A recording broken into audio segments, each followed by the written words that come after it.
नमस्कार, आप देख रहे हैं वन उत्तराखंड। शुरू करते हैं खबरों का सिलसिला। पूर्व मुख्यमंत्री उत्तराखंड डॉक्टर रमेश पोखरियाल निशंक ने केंद्र और प्रदेश सरकार के कार्यों की सराहना की। डॉक्टर निशंक ने कहा कि केंद्र सरकार साल में 3 गैस सिलेंडर फ्री दे रही है। इसके अलावा देश में आज लगभग 24 से ज्यादा अखिल भारतीय विज्ञान संस्थान और आईआईएम है। मोदी सरकार ने कोरोना के दौरान लगभग 80 करोड़ लोगों को फ्री राशन दिया है। इस पर कांग्रेस के प्रदेश महामंत्री नवीन जोशी ने पलटवार करते हुए कहा कि डॉक्टर रमेश पोखरियाल निशंक को भाजपा ने खुद डिसाइड कर दिया है। आज वो केंद्र और प्रदेश सरकार की उपलब्धियां बता रहे हैं।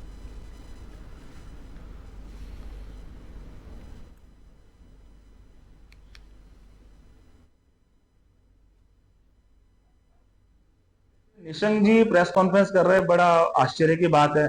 जिनको भारतीय जनता पार्टी ने जिनको खुद ही नकार दिया हो, जिनके शासनकाल में कोई काम नहीं हुआ, वो आज सरकार की उपलब्धि बता रहे हैं। अगर सरकार की कोई उपलब्धि होती, आपके समय की कोई उपलब्धि होती, तो बीजेपी आपको टिकट देती ना। बीजेपी ने तो आपसे पल्ला झाड़ लिया। और जहां तक आप महंगे उसकी बात कर रहे हैं, ये मुफ्त दे रहे हैं, ये सारी योजनाएं कांग्रेस के समय पे थी। कांग्रेस के समय पे ये सारी योजनाएं आई है। आप बताइए भारतीय जनता पार्टी के समय पे कौन सी योजना आई?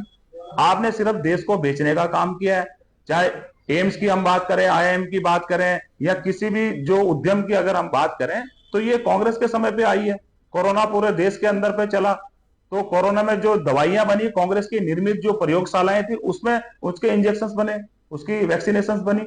आपकी कोई ऐसी उपलब्धि देश और प्रदेश के अंदर नहीं है जिसको भारतीय जनता पार्टी की उपलब्धि कही जा सके। खबर पौड़ी से है, जहां प्रभारी निरीक्षक मणिभूषण श्रीवास्तव के नेतृत्व में गैंगस्टर एक्ट में फरार चले 2 अभियुक्तों को गिरफ्तार किया गया है। जानकारी देते हुए वरिष्ठ पुलिस अधीक्षक लोकेश्वर सिंह ने बताया कि कोतवाली कोटद्वार पुलिस ने गैंगस्टर एक्ट में फरार चल रहे बंटी चंद्रा और साक्षी नाम के सक्रिय नशा तस्करों को कोटद्वार से गिरफ्तार किया है। बताया कि दोनों ही अभियुक्त लगातार कोटद्वार के आसपास के क्षेत्र में नशा तस्करी में सक्रिय थे।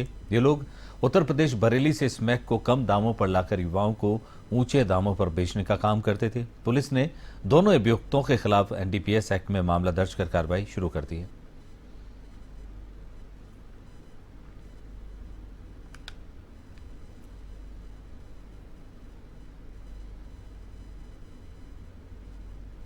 ने जो अध्यतन 2 अभियुक्त बंटी और अभियुक्ता साक्षी, जो कि अध्यतन एनडीपीएस का काम करते थे, नशे का कारोबार करते थे, जिनका कोतवाली के द्वारा गैंगस्टर एक्ट में कार्रवाई करते हुए अरेस्ट किया गया है और जिनको आज माननीय न्यायालय में पेश किया जा रहा है।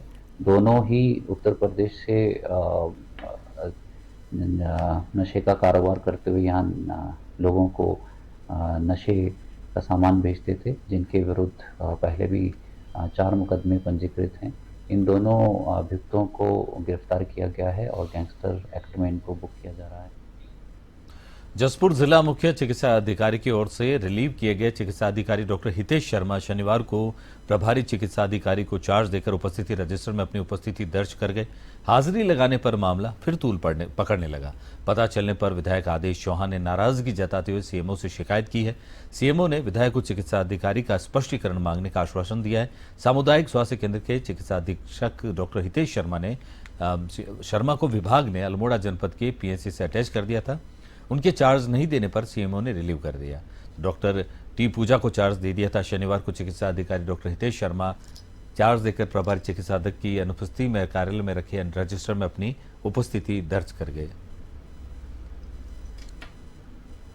सामुदायिक स्वास्थ्य केंद्र में तो क्योंकि अस्पताल है और मैं व्यवस्था देखने के लिए बीच बीच में आता रहता हूँ, लेकिन हमारे यहाँ से जो हितेश शर्मा इसके इंचार्ज थे, जिनको 28 फरवरी को एक तरफा सीएमओ ने रिलीव कर दिया था सल्ट के लिए, लेकिन वो एक दिन चार्ज देना है, लेकिन वो अटेंडेंस रजिस्टर में जो है साइन करके चले गए, जबकि उनकी लीव या मेडिकल जिले से सीएमओ से स्वीकृत होंगे।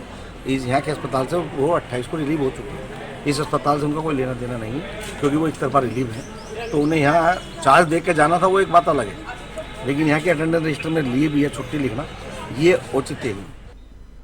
उत्तराखंड में 100 साल से ऊपर के मतदाता 1365 के लगभग है। संयुक्त मुख्य निर्वाचन अधिकारी नमामि बंसल ने बताया कि इसमें अपडेशन किया गया है, क्योंकि इस बार 85 की उम्र से ज्यादा के बुजुर्गों को पोस्टल बैलेट की अनुमति भारत निर्वाचन आयोग ने दी है।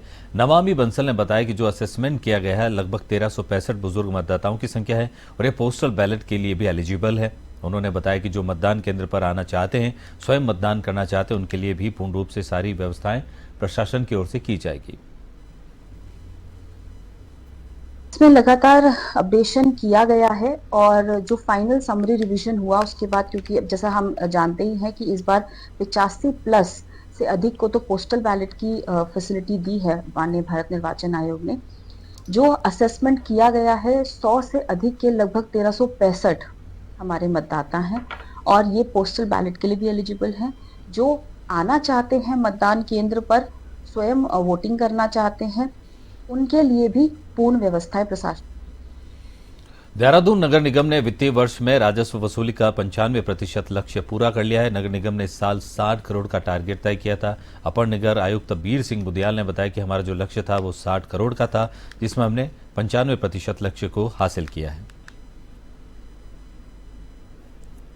उनको भी हम लोग नोटिस देंगे और समय समय पर हम लोग वाहन के माध्यम से प्रचार करते रहते हैं, पेपर में भी हम लोग देते रहते हैं ताकि लोग बाग कोई भूल जाते हैं तो कम से कम ऑनलाइन या ऑफलाइन हम लोग को पैसा जमा करें। तो हम लोग ये हमारा प्रोग्राम ये साल भर दर साल हमारा चलते रहेगा। अभी कोई छूट भी गया तो अभी भी जमा कर सकते हैं, लेकिन यह था कि टाइम से जमा करते हैं उनको 20% का लाभ मिलता है, तो लाभ नहीं मिल पाया। उत्तराखंड के पूर्व मुख्यमंत्री और पूर्व केंद्रीय शिक्षा मंत्री डॉक्टर रमेश पोखरियाल निशंक ने देश में लागू नई शिक्षा नीति की जमकर तारीफ की है। उन्होंने कहा कि देश प्रधानमंत्री नरेंद्र मोदी की अगुवाई में तेजी से आगे बढ़ रहा है। शिक्षा के क्षेत्र में भारत में अभूतपूर्व परिवर्तन देखने को मिला है। उन्होंने कहा कि विश्व के तमाम विश्वविद्यालय और शिक्षा जगत के विशेषज्ञों ने भारत की शिक्षा पद्धति की जमकर तारीफ की है। देश के पूर्व शिक्षा मंत्री ने कहा कि उन्हें खुशी है कि उन्हें भी देश में शिक्षा मंत्री का एक बड़ा दायित्व मिला और उन्होंने उसे बखूबी निभाया। आपको कि भारत की परिवर्तन की आधारशिला है और ये न केवल देश की आजादी के बाद बल्कि लॉर्ड मैकाले के बाद ये शिक्षा नीति जो आई है, वो जो विश्व गुरु भारत था, उसी विश्व गुरु भारत के पुनर्वास होगा उसका मोदी जी के नेतृत्व में। और निश्चित रूप में क्योंकि आप देख रहे हैं देश का लगातार गौरव बढ़ा। हमारे IIT कितने IIT हो गए, कितने NIT हो गए, जो देश की आजादी, कितने एम्स हो गए, कितने मेडिकल कॉलेज हो गए। तो यदि शैक्षणिक क्षेत्र में भी आप देखेंगे तो भारत ने अभूतपूर्व प्रगति की है। कितने विश्वविद्यालय हो गए, कितने महाविद्यालय हो गए। तो शैक्षणिक क्षेत्र में भी बहुत तेजी से आगे बढ़ा और हम दुनिया की रैंकिंग में बहुत तेजी से ऊपर बढ़े। चाहे टाइम्स रैंकिंग हो और चाहे दुनिया की कोई भी रैंकिंग हो, उस रैंकिंग में हिंदुस्तान ने अपना एक मजबूत स्थान बनाया है। ये इस परिवर्तन का परिणाम है और NEP 2020 का परिणाम है कि हार्वर्ड और तमाम दुनिया की शीर्षतम विश्वविद्यालय ये कहते हैं भारत की NEP 2020 पूरे वर्ल्ड में गेम चेंजर का काम। लक्ष्मण झूला थाना क्षेत्र के खतरनाक घाटों पर गंगा में पर्यटकों को डूबने से बचाने के लिए पुलिस ने प्रयास शुरू किए हैं। SSP लोकेश्वर सिंह के निर्देश पर लक्ष्मण झूला क्षेत्र के खतरनाक घाटों और तटों पर पुलिस ने चेतावनी बोर्ड की संख्या बढ़ानी शुरू कर दी है। बड़े बड़े पत्थरों और चट्टानों पर पर्यटकों को जागरूक करने के लिए संदेश लिखे जा रहे हैं। हालांकि जागरूकता वाले कुछ पत्थर पहले से भी मौजूद है और जरूरत पड़ने पर जबरदस्ती खतरनाक घाटों पर जाने वाले पर्यटकों के खिलाफ कानूनी कार्रवाई भी पुलिस करेगी।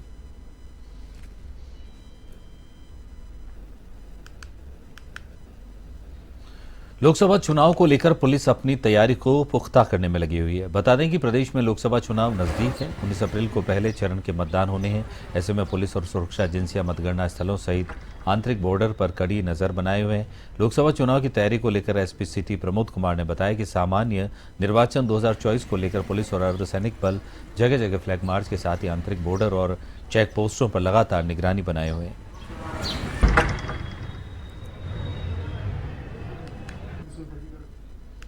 जैसे जैसे लोकसभा चुनाव नजदीक आते जा रहे हैं, हर पार्टी के प्रत्याशी अपना नामांकन दाखिल के बाद विधानसभा क्षेत्र में चुनावी कार्यालय खोलने में लगे हैं। इसी के तहत नैनीताल लोकसभा कांग्रेस प्रत्याशी प्रकाश सिंह जोशी का चुनावी कार्यालय जसपुर में उद्घाटन किया गया। इस अवसर पर इस दौरान कांग्रेस विधायक आदेश सिंह चौहान ने विधिवत रूप से पूजा अर्चना हवन के बाद कार्यालय का फीता काटकर शुभारंभ किया।